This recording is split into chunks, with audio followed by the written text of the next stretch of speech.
here's something that I think we got to keep on, even though it's frustrating to keep talking about this over and over and over again. But we cannot lose sight of the fact that we have a culture of corruption whose tentacles reach from Wall Street to Washington, D.C. And this is a culture of corruption, not in the classical sense of somebody in a back room smoking a cigar and handing a payoff to a government official. It's nothing like that.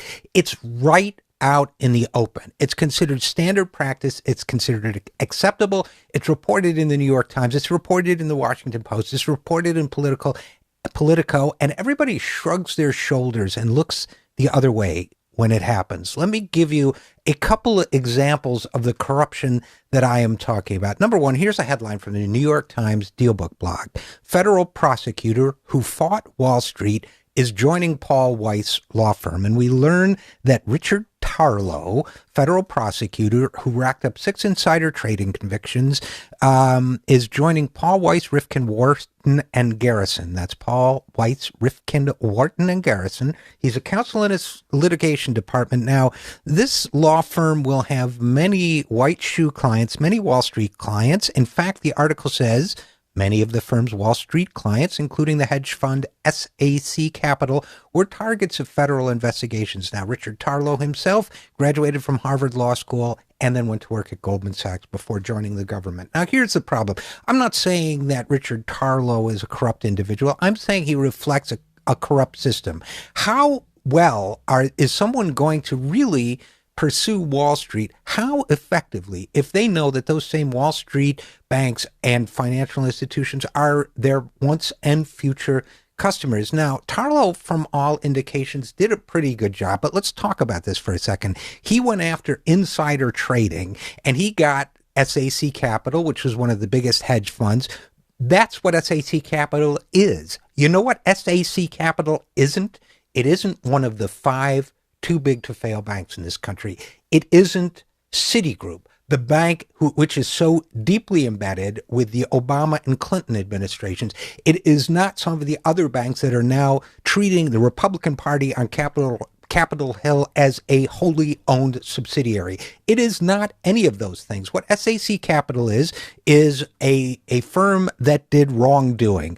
But now, have we seen anybody go to jail? Even in these other cases, what we see far too often are examples of settlements where large amounts of money are paid out while neither admitting nor denying wrongdoing, which gets us to the second story in our system of legalized corruption. S&P's Standard & Poor, the rating agency, had to pay 1.3 or agreed to pay $1.37 billion over its misdeeds during the financial crisis. Now, its misdeeds, by the way, ruined the economy.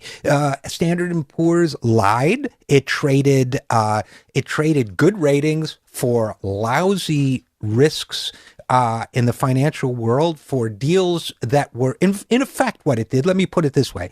Standard & Poor's helped the banks rip off and mislead investors in a way that led to the collapse of the entire economy. Now, they'll deny they did that because the deal that was struck with them allows them to not admit wrongdoing. But you don't pay $1.37 billion because you didn't do anything wrong. You pay it because you did do something wrong and you know it. What did they do wrong? They deceived investors. They deceived American people. Now, they did it with the designation of a ratings agency, which means that the rules, government written rules and regulations, give them enormous power and enormous authority. That power, that authority was not taken away. They did not have to admit wrongdoing. They traded good ratings for continued patronage from the banks. This, too, is part of an institutionalized system of corruption. And when you have people negotiating deals with somebody like Standard & Poor's who know they're going to go to a law firm the same way that Richard Tarlow did, you have a system of legalized corruption, and that needs to change. I am Richard RJ Eskow, and this is The Zero Hour.